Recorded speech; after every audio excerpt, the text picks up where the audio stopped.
The first sign that the neighborhood wasn't as peaceful as it looked came on a quiet Saturday morning.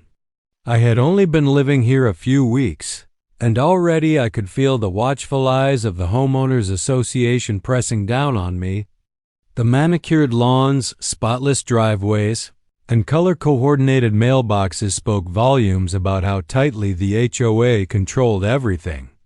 It wasn't surprising then, when I found a folded notice taped firmly to my front door, secured with a strip of red tape that seemed almost ceremonial. In bold letters, the heading declared, "Notice of HOA violation and possible eviction." I held the paper between my fingers, scanning the text with a calm expression, though inside I almost laughed. According to the notice, I was in violation of community guidelines for leaving my trash bin visible from the street for more than 3 hours past collection time.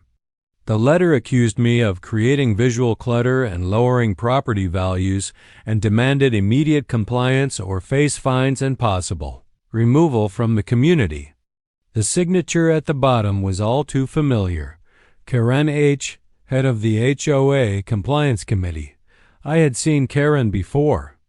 She strutted around the neighborhood with a clipboard clutched to her chest like it was a badge of honor, stopping at random houses, taking photos, and writing furious notes.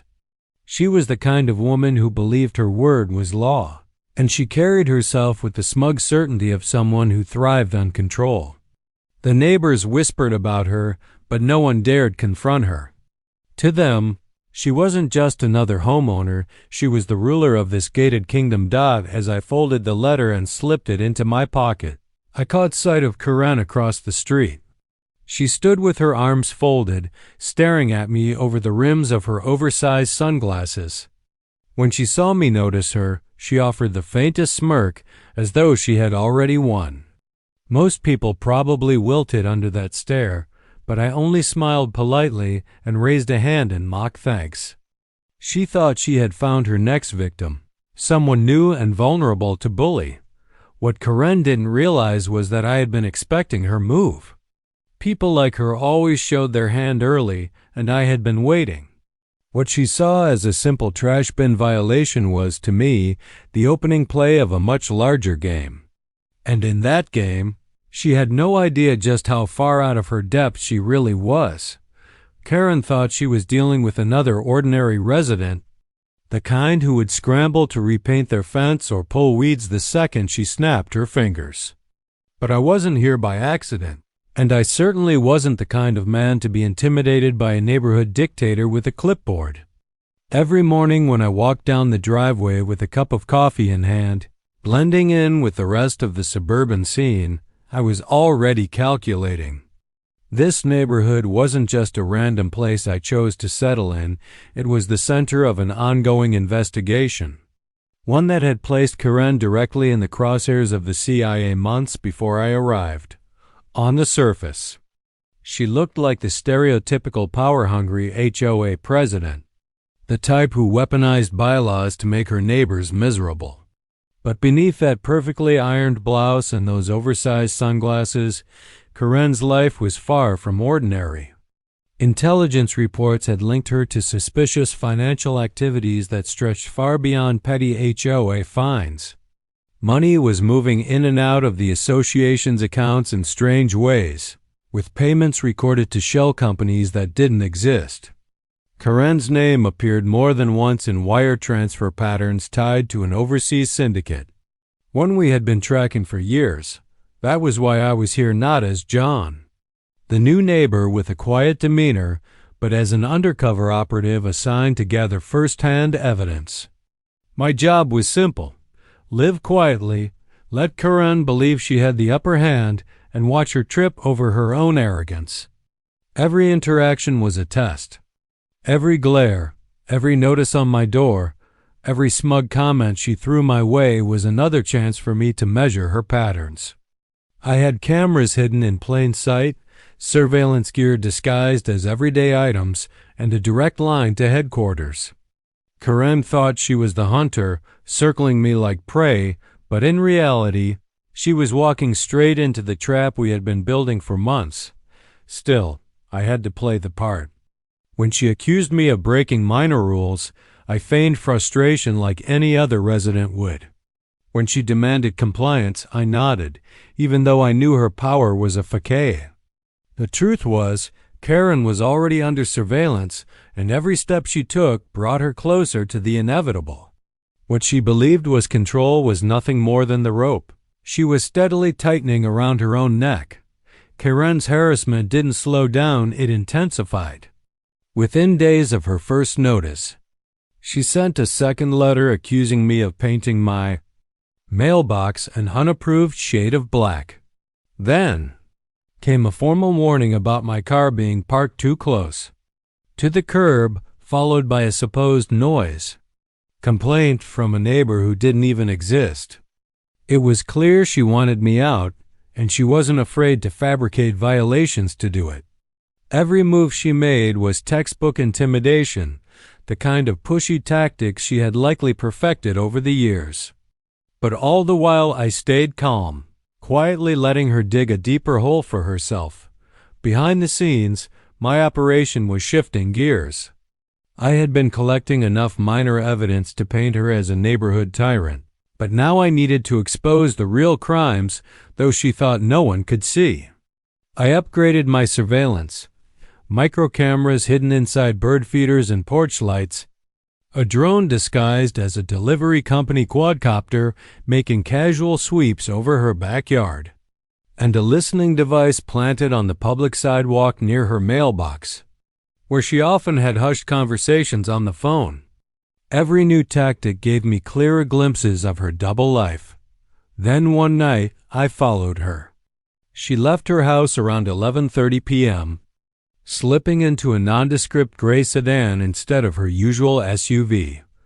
I trailed her at a safe distance, my dashboard recorder running as she drove out of the neighborhood and into the industrial edge of town.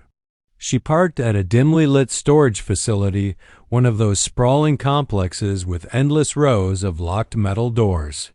From my vantage point, I watched as she met a heavyset man in a black jacket. They exchanged a thick envelope, glancing around nervously before parting ways. The entire interaction lasted less than 2 minutes, but it was enough to confirm what we had suspected all along.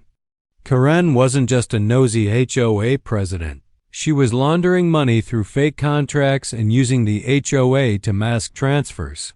Transmitted the footage in real time to headquarters, my earpiece buzzing as my handler confirmed receipt.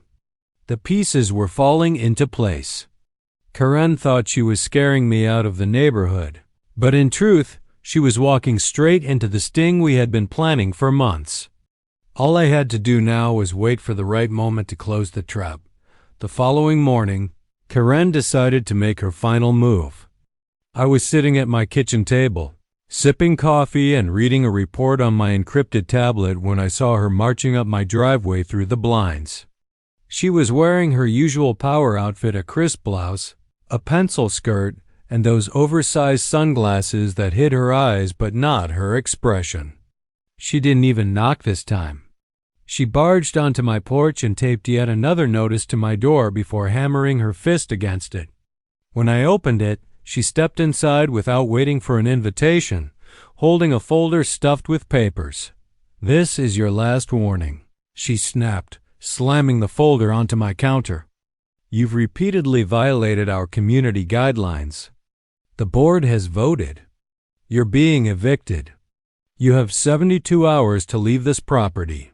Her voice was sharp, full of self-importance.